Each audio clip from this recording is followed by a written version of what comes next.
Hello and welcome to episode 100 of the Ask Weldon show. Here we are finally. I have made it. And apologies for taking like 3 days to film this video. I just had a lot of other stuff going on. I take car in, ended up walking around town a lot, had to pick up some meat that got shipped up from Helsinki. We have delicious sausages in the freezer now. Really just a bunch of excuses which you don't care about. So let me move on with the topic of the day, which is I have some free giveaways to go along with celebrating the 100th episode of the show. Please check out the cool hat. It's a world's hat, and the cool ribbon statue. It's a ribbon, like championship ribbon statue that I have to give away. I have 2 of each, I think. There might be 4 winners, there might be 2 winners. I need to go and like check in my closet and count. But yeah, the way that you win, I will reveal at the end of the episode.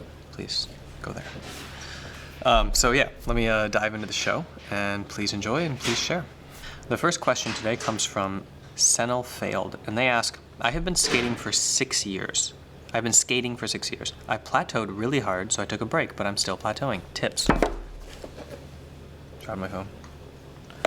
Okay, so this doesn't really have to do with esport, but it has to do with performance and perfecting a craft, which if you know anything about the show and anything about me, essentially what we do is aim for mastery of, we talk about, there's a couple things that you can train. There's really only a couple things you can train. You can train your physical body, you can train your mind, and you can train your craft, or the skill that you are learning. So the show is all about training your body, training your mind, training your craft. And I don't have a lot of particulars for many crafts outside of swimming and League of Legends. But other than that, mostly what I talk about is training your body and training your mind. So the thing that is interesting about plateaus is that a lot of times a plateau is a error in measurement. So you're not actually plateauing, you just are not tracking the variables that are growing, and you're looking at the ones that are static, right? So the first thing is to really look at what you're getting better at or not getting better at, and try to figure out if you are plateauing like across the board as an individual, or if you are plateauing in terms of the things that you can see, but you're actually getting better every step, and your measurement is just kind of static because you're not measuring the slight increases in balance or how closer you are to landing the trick. You're just measuring like the completion, the outcome of the trick, right? So the first thing that I want you to do is get really reflective about your journey. Start looking more and more at every attempt that you make, every single attempt, and think about like, what did you do wrong, what did you do right, and how can you get slightly better? And then carry that forward into the next attempt and the next attempt, and start being reflective about your progress there, because you might see that you're increasing your variables of success, like in ways that you weren't measuring before, and that you're not actually plateauing. Okay. Secondly, you could actually be plateauing, in which case there's a couple ways to break through that. One is to vary your training technique. So this is really true in injury prevention for weightlifting. Like one of the best things that you can do is lift different ways or do different styles of workout. Things that, pull the weight on the knee in a different angle and another angle, so that your body doesn't get used to trying to brace itself in a certain way and form a weakness in another dimension of the movement, okay?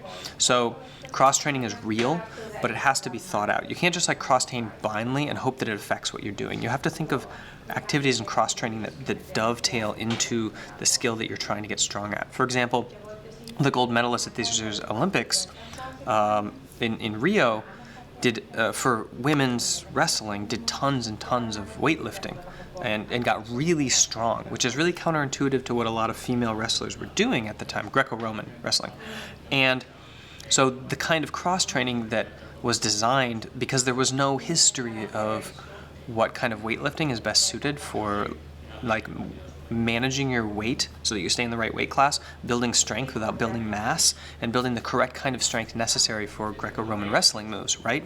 We didn't know. And so preparing the strength routine for that individual, for those women, is really kind of an exploration. And like, well, should we do pull-ups or should we do chin-ups? Should we do, squats, or are we not worried about that? Do we need to do other things? Do we want core strength or core twists? And so you really have to be the scientist, essentially, of your craft, and think like, you go into the gym, you break down a movement that you're trying to do, and you say, what kind of strength or coordination things can I do here that will have an impact on what I'm doing on the field? And then you start doing cross-training in that way. Now, for me, I don't skate enough to know how to break that apart. And one of the best things you can do is find a coach. who will tell you, or find routines on the internet that people have had at least anecdotal evidence of it working, like anecdotal evidence of themselves being able to do it, and then surpass the trick that they were stuck on. So that's my recommendation to you, and good luck. Okay, the second question comes from Brady Lanigan, and they ask, my question is, how can I play ranked with my friends when all they do is point out all of my mistakes in a toxic manner? Ooh, good question. Okay, so first of all, decide if you really want to play ranked with your friends. Is this a goal that you aspire to? Is this something that you wish you could do and have fun with, and that you really want to make a part of your life? Because it's going to take trouble. It's going to take either development on your end, or swallowing things on your end, or like confrontation and growth on their end, which means that it has to be worth it at the end. So once you decide that, is it worth it? Or do I just want to go base jumping with a GoPro, or long ski jumping with a GoPro, or go hiking with them, or play Frisbee with them and not worry about League of Legends, okay? So that's something you have to decide. Now, if it comes down that you really do value building relationships with these people, and you want to do it in-game, and you want to play League with them because it's quote-unquote more fun for you to do that, then you really only have one thing you can control, and that's your reaction to their pointing out your behavior in a toxic way, or your problems, your mistakes in a toxic way. Either you can swallow it and roll with it and take all of their abuse and just be fine with it and kind of not care, because your happiness is really kind of tied up in your expectations of your behavior. So if you were already expecting to make a mistake and they point it out and you're like, yeah, I kind of knew I was going to make that mistake, and you're right, I did make it, then you kind of take the power away from them in terms of pointing it out. Even if you didn't expect that you were going to make a mistake, if the outcome is that you're not going to be perfect, you can be prepared for that in your own mind. And then it removes the power for their awareness springing to have an effect on you in terms of your happiness level, your tranquility. So this is kind of along the lines of Stoicism, where you have a negative visualization of what's going to happen, the worst possible situation that could occur, which is, you make a mistake and they point it out, and then they do it toxically. And you visualize that, and you say, okay, that's what's going to happen, and that's the worst that can happen. And then it happens, and you're like, okay, yeah, that's kind of what I expected to happen. And it's just as bad as I thought it was going to be, and it's no worse than I visualized it. So that's the kind of inner-oriented solution, where you kind of develop past that. Now, the second thing you can do is actually confront them about it and try to help them come up with better ways of communicating and explain to them how you feel. So one of the best ways to do that is with the I statements, where you say, I feel blank because blank. So I feel really attacked, or I feel jealous, or I feel scared, or I feel anxiety, or I feel frustrated, or I feel nervous because the way that you pointed that out to me is something I already knew, and it's just piling wood on the fire. And then you try to come up with a compromise where they can satisfy their needs and you can satisfy your needs. And their needs are obviously, they want to point out mistakes so that they feel better about losing the game, and they want to make sure that you know that it's your fault and it's not their fault. And you want them to stop it because it's really annoying. And it's kind of their fault also when they lose games, and it's not just one person's fault. Maybe it is all your fault. I don't know how bad you are or good you are at League of Legends. So you have to communicate with them for that. You have to confront them, and you have to use an I statement and delineate the problem. And then you have to compromise. They're gonna get slightly better at pointing out your mistakes. You're gonna get slightly better at handling it, and you're gonna trade. And they're gonna be aware of it, and they're gonna try to change. And then they're gonna have bad days and good days. On the best days, you thank them, and then it feels really good. And on the bad days, you ask, hey, what's really wrong? This isn't normally how you act. You've been getting so much better, and something must be bothering you. Let's talk about that instead, or let's go for a run and chat, or let's have a phone conversation just without League interfering. So that's what I recommend, and I hope that it's helpful. Good luck. The third question is from Thy Unique Hope, who had a question before, and this is like a follow-up, and he or she asks, how to be disciplined enough to train what is strong rather than what is pleasant. So in other words, how do you train, if you want to win, how do you train the thing that is OP right now and not just the thing that you want to play? Or how do you stick to just one champion until you master it? And the answer is that you have to find the joy in what you're doing. So if you have an opportunity to drive a race car, and then the other thing you could be doing with your time is reading a history book and memorizing philosophy or something, there's something that gives you immediate kind of adrenaline, dopamine rush, and then there's something that maybe in 10 years will fold into you being an expert in your craft and being able to stand on stage and impress a lot of people and influence policy with your knowledge and create a better world, based on your speech to some lawmaker maybe. So, and that will be very satisfying at the time, but it takes 10 years to get to that point, right? Do you see what I'm getting at? So you have to decide that you want the outcome that comes as the end result of the gritty training and not like the fun entertainment training. If that's what you want. If it's not what you don't want, then don't worry about it. Just have fun.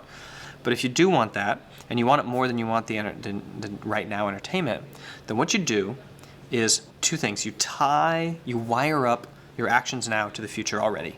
You visualize that and you take satisfaction in each step that you take along the way. You concretely become aware of what you're doing by kind of measuring your growth.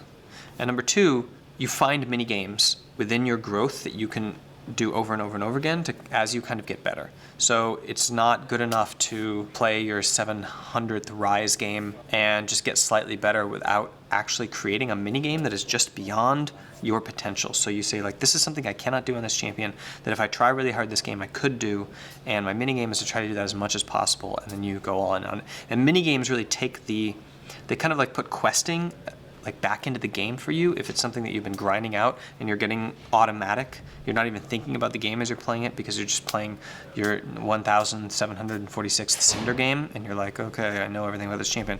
So you have to think about like what it is that you cannot do, create quests around it, create mini games. And these can be strategic layer stuff. So if you just get champion agnostic and you go purely on the strategic layer of the game, you can say things like, I've never tried, just ditching the lane at level 2 and going here, or invading on their jungle with my jungler, or, contesting every single buff on time, no matter what.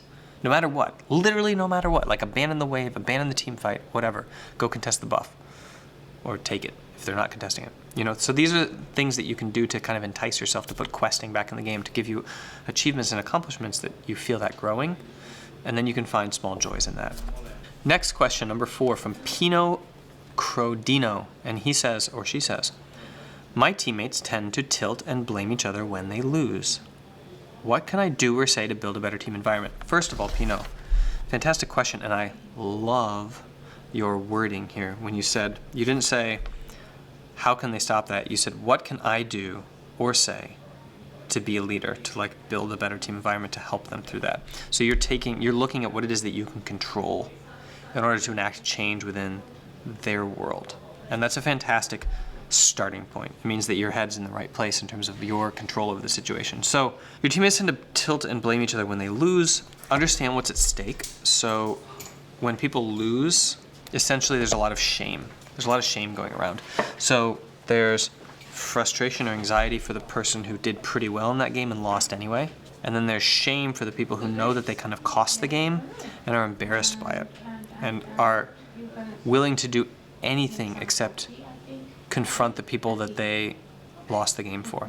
I remember I was working with a pro player who lost a particularly important game, and he was willing to admit to every single person in the world that it was his fault, like even like over the internet, on an interview if he had to. But he didn't want to admit face to face to his teammates that he knew that he cost the game at one point and was sorry about it. And that is how powerful this emotion of shame is on our behavior as humans. The impact cannot be understated. So we do all sorts of things to kind of control and manage that emotion when it gets really strong after a loss like that. And so you need to understand, first of all, who is in the frustration sphere, who's in the shame sphere, and then your job is to bring everybody to the table and get the elephants out of the room. And usually you do that by putting them right in the middle of the circle. So you address the elephant in the room. And I use one particular activity to do that with a team. So if you have a leadership role in the team, if you're a coach or a captain, and if it's the kind of team where you actually need to be productive, like training session after training session, then you get everybody in a circle and you make it a rule that, okay, we're going to go around, we're going to say two things. We're going to say one thing about something that, for example, everybody here doesn't know about you, or your favorite movie when you were in high school, or something that brings everybody's perspective to you to the human level, like, oh, you are a person with wants and needs and desires and a history and a past and relationships and a family and a brother and a sister, and you wake up and you're worried about things, that kind of like human connection. So you share something intimate with the group. Second thing you do is you say the biggest mistake that you made in the game, or the biggest thing that you think of that you remember from that game that you were at fault, or that you regret, or that you feel shame over. And everybody shares something of their own. And so because everybody is kind of within this like universal confession, it opens up the doors for people to confess their shame. And they might avoid the biggest thing, but they might hit it at a second thing that they can like handle sharing. And what this does is, for the people who are frustrated, they see that the person who made the mistake actually does feel bad, and they are mollified. And for the people who are ashamed, they feel good to confess. Confession is good for the soul. And so it mollifies that emotion as well. And it serves to kind of reset switch the group and move them on to the next game. So you kind of control the blaming and the tilting in a way. Now, how do you do that without that kind of activity? One-on-one conversations are really good, where you kind of lead them through a discovery of what it is that they're feeling and what it is that would solve it. So like, what would make you feel better? What would make you feel better? And you delve into that, and they realize, oh, what would make me feel better is if this person admitted that they were wrong, or if I was able to tell them that they were wrong. And if I just was able to say, it's your fault and you screwed me, then I would feel better. And then they realize, oh, maybe that's like not the most psychologically mature activity, that I need to rag on somebody in order to make myself feel good. Like, that's something that a bully does, you know? So, and then the fact that they admit, like, and then you can say, well, maybe they already know that they made a mistake. And you can ask the person, do you know that you made a mistake? And the other person can say, yeah, of course, like, obviously. And the other person can realize that they don't need to share how much they were hurt by the person losing them the game in order to overcome those emotions. They can just kind of work through them and move forward. And for the shame person, it's really just allowing them to share with you and maybe finding other outlets to do so in a one-on-one kind of conversation. So best of luck with that, and thanks for the question. Next question is from Deadshot98, spelled with a 3 instead of an E, and they say, whenever I take a couple days away, I have a lesser quality of focus. Do you know what could be contributing? This is a really interesting question.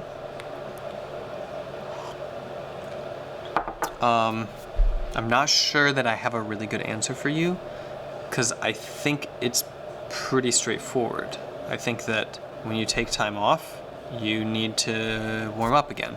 Like, think of it like an engine that you leave not running in a car. Like, most people are surprised when they buy their first car and then they don't use it for 3 weeks and then it doesn't start. And nothing's wrong with it. Like, the battery works fine. The spark plugs are good. It takes a while to start. And the reality is that even though constant running of an engine does wear it down, the fact is that engines are kept healthy in a way from being run. And if you leave the country for a couple months and you leave it in a garage, you probably want to ask somebody to go down and start it every once in a while and just let it run for 10 minutes in order to keep corrosion from kind of building up. And the same is true in a kind of metaphorical sense for your brain. You have a bunch of wirings, and very similar to how if you build muscle within 2 weeks of not using it, actually even shorter than that, research has found, it will just start being dissolved, catabolized by the body and taken away because you don't need it anymore. And it's the same with the wirings in the brain. Like, your actions and training build up the wiring, and then when you don't use it, it gets neglected. The wirings get farther away from the main core. It just takes a while to come back online. And I recognize this also, I think, in language learning a lot. Like, when I try to speak Japanese with somebody, I have a tough time with it. But when I went back to Japan for 6 weeks and we were there for a week, by the end of the week I was right back up to my previous level of fluency. And even actually a little bit farther, because I've been working on stuff in the meanwhile, and I had more clarity and a better ear by then. So there is this sense of, you just got to warm up, you got to get back into it, you got to refresh the circuits. Not only if you take a couple days off, but even overnight when you come in for the first game of the day, you obviously want to do that really fast. And one thing that can super help with that, by the way, is visualization. Because if you look at an MRI of the brain when somebody is visualizing an action, they actually light up the same circuitry electronically as doing the physical motion. Like the circuit, the impulse stops when it gets to the muscle, but it goes all the way there. So you can kind of prime and prep those things by doing visualization. It works so much better in esport than it ever will in traditional sport, because in traditional sport, you still need to warm up the muscle. Like it's just the case that you need to get your mitochondria churning. You have to get the glucose, like the fuel channels, like flowing. There's these first 5 minutes of warm up when you go through all these different fuel sources on the way to oxygen from the bloodstream, glucose from the bloodstream, because you simply you have to build up that kind of flow of resources. But in esport, you don't really need that as much, especially for games that aren't on stage. And so you can do a visualization and you can get all this prepped and ready, and your fingers will be pretty fast to follow. So that's what I recommend, is doing visualization, running through maybe the first 5 levels of the game with your hands. Make sure that you're visualizing what you're doing with your hands, not just your avatar. You should visualize your avatar, but you should visualize your muscle movements in order to cause those things to happen. That's what's really important. You want to be aware and mindful of what your body's movement is, not the invisible avatar on the screen that you're piloting. Okay, that's for like upper level strategic play when you're in the game and in flow state, is focus on your avatar. But when you're trying to warm up, when you're trying to be mindful, you need to focus on your fingers and your arms and your shoulders and your body. Best of luck. Okay, and the final question is from Regis C. Dudley, and he asks, I'm scared to give it my all and waste my time, but I feel like that's the exact opposite of the way it should be. Is there a way to change this? Yes, that is the exact opposite of how you should feel, but it is a real danger. It's a real scare. You should be afraid that you are wasting your time, because you could be wasting your time. My mission personally is to make sure that everybody who's doing esport is not wasting their time. But the reality is that if you are doing traditional sport, you might be wasting your time, except for the fact that you're also getting healthy and moving your body, which is always good. However, in esport, that's not true. So you don't have this redeeming quality just by moving. Ergo, you might actually be wasting your time in terms of your development if you're going nowhere. There are a ton of youth sport programs and like high school sport programs that are an absolute waste of time in terms of mental development, maturity development, like social development, that end up putting kids in a worse situation than if they'd ever participated in a sport. And there are research findings that back this up in terms of like entering the university level with lower levels of social justice and morality than people who didn't do sport in the first place, because they had really bad coaches, they were on teams where cheating was rampant, they were pushed to use chemicals, they had like cliques in their team, there was lots of bullying, and they were emotionally abused, etc., etc. But the fact that they're moving around redeems a lot of that, because it just makes sure that they're healthy, they're building their coordination, they're building their brain no matter what, because of the motor movements involved. So for esport, what can you do to not make sure you're not wasting your time? First of all, make sure that you're getting coached. I don't care if it's like somebody who's a mentor to you, but I mean in terms of your ability to reflect and take criticism, that is a really key skill that you need to transfer to other realms of your life. So even if you don't go pro, you need to pick up the soft skills that esport provides in a competitive environment. And one of those is the ability to take feedback and grow from criticism. And so get a coach and learn how to be coached, and learn how to get the maximum value from feedback, and learn how to like co-develop. So like you're not going to get a very good coach probably, because you're going to go to lol-coaching.com, and you're going to find a coach that you can afford, or one that's free, because there's a bunch of free coaches there, and you're going to work with them, that they're going to grow, and then they're also going to help you grow. And so it's going to be a mutual thing, and so you're also going to learn the soft skills there. Start adding things in that are goals for you in your competitive life. So time management. Say like, okay, I want to get these things done before I allow myself to compete. That'll ramp up the intensity of your training, because you'll see it as more important, because you have these other things you're sacrificing for it, and it'll make you like really bear down and go all in on the stuff that you're doing to get it finished and in a high quality way before you then go into your training or your esport. So you can trade off things with yourself. You can make yourself a promise, and then you can trade it for a result or a reward. Being able to do that yourself, within yourself, is a really powerful skill that you can use your whole life. You can amplify your leadership, so you can practice leadership. If you're on a team, you can make sure that like the team has exterior leadership or coaching outside of the group of peers, which is super important for making sure that the group of peers can actually get things resolved, like have a direction outside of that is not a compromise. And then you can learn how to unify behind that person if he does something that, you know, everybody is in disagreement and they form a clear path and you guys decide to go with the coach.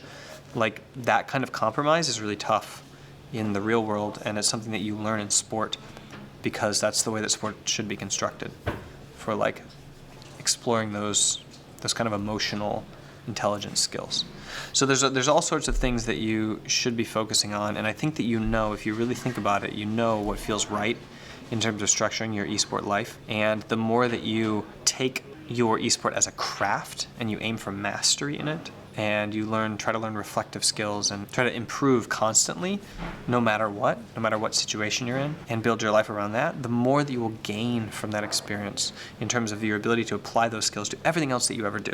I was listening to an interview today with a guy whose name I do not remember. Shoot. It was the Tim Ferriss podcast. It was a creator of Ruby on Rails, which is a programming language or programming framework in Ruby. He was a race car driver that became a programmer. He talked a lot about how similar those things ended up being once you really dug into the pursuit of the craft at the high level. They were pretty different when you start out, when you get behind a car versus when you get behind a computer to program your first line of code. But the point is that the same is true in esport, where you have this competitive craft that you're trying to master, and the act of tackling it and trying to improve every single day is something that's very valuable for the next thing that you're going to tackle, because you're going to recognize a lot of experiences, like the state of flow, the state of confusion leading into clarity, the calm before the storm in terms of like your study and not being able to do something and then all of a sudden being able to do it, and realizing that you're never plateauing, that you're always kind of growing. If you're pushing yourself, you're either getting better or you're getting worse. Those are all things that are really important for everything that you're going to tackle after esport kind of fades away and becomes an entertainment medium for you and not something that you're actively participating in. Like me, I don't actually practice a craft esport anymore, unfortunately. I'm focused on the coaching aspect of it. And so for me, it was transitioning all of my competitive experience from swimming and from all the sports I did and from esport, where I tried to optimize, and taking it into what I'm doing here and what I'm doing now. All right, that's the show for today. I did 6 questions because I was trying to make up for the fact that I missed 2 or 3 days, and I apologize for that. Thank you all for waiting so much for this episode and for sticking with me for 100 episodes of Mind Games TV / the Ask Weldon show. If you want to win the hat, the world's hat, or the championship ribbon statue, which I don't have with me, unfortunately, but I will paste up on the screen here. Ding, ding. Then please like this video and leave a comment below. And the comment, I'm going to take any comment, honestly. Like, you can say whatever you want. You can just say, this is a comment. But I would appreciate if you weigh in with your opinion on any of my answers or any of these questions. If you have an idea of what you would do to solve any of these problems, because a lot of you have experienced some of them in your life, and you can say, this is what I did quantitatively, qualitatively to overcome this hurdle. That would really help me to learn other ways of looking at these issues, and that would really help the person who asked the question to see that there are a variety of things that they can do. And then if you don't have any experience overcoming any of these hurdles, then if you can share your insight as to my answer and how you understand it, because it helps me understand how I phrase things and how it is that you pick them up in your context. Everybody's context is so different. And context is everything with advice. Like, I can't give the same advice to somebody who has no siblings compared to somebody who has siblings and one of them is in the hospital and has cancer. So the context is for what people choose to do behaviorally is so different compared to each other. And so hearing how it is that you interpret these answers in your life allows me to give the broadest possible contextual answer that I think suits the most number of people. So yeah, leave a comment, hit the like button. Please subscribe, obviously, if you haven't subscribed, but that's not part of the giveaway. I'm just going to go with the people like all the comments, and I look and see if you like the video, and then I will pick one at random, and I'll leave a message or a reply to your comment to contact me with details, and we'll get you your hat or your ribbon statue. And because I think I'm going to be super famous one day, I signed the hat for you so that you have a collectible on the inside. So obviously if I don't become super famous, then it doesn't really matter, and you can just never lose the hat, because then whoever finds it will obviously mail it back to me, unfortunately, because this will be my name on it, or you can cross out my name and write yours, whatever you want to do. But yeah, thanks for tuning in. Thanks for sticking with me for 100 shows, and I hope to see you for 101.